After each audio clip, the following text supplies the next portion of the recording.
All right, Joe Ripley live in our newsroom. Thanks so much. In Los Angeles, fire teams have been working for more than a week now, but still don't have control of the two biggest wildfires. We're talking about the Palisades and the Altadena fires. Jay Gray reports from Altadena tonight with a closer look at the conditions and what comes next. While the winds have started to ease a bit, the firefight here still far from over.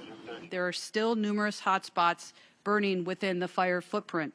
The combination of low humidity and strong winds has further dried out the brush, increasing the risk of fire. The danger has not yet passed. Teams are making progress along the front lines, but the two major fires, Palisades and Altadena, are still far from contained. Crews also dealing with hot spots. The conditions in most of these burned out communities means more than a week after evacuations, most families still can't get back to what's left of their homes. Significant safety and infrastructure issues remain, including downed power lines, broken gas lines, hazardous materials, and unsafe water.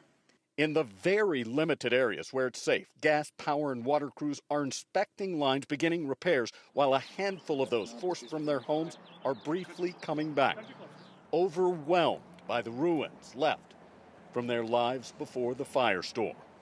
When you stare at your front door that's gone, and you have the few moments to contemplate, what does this really mean to my life? I mean, I still don't fully understand everything I have is gone, but you have to decide, I have to find some meaning in why this happened.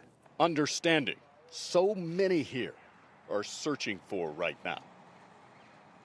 Jay Gray, NBC News, Altadena.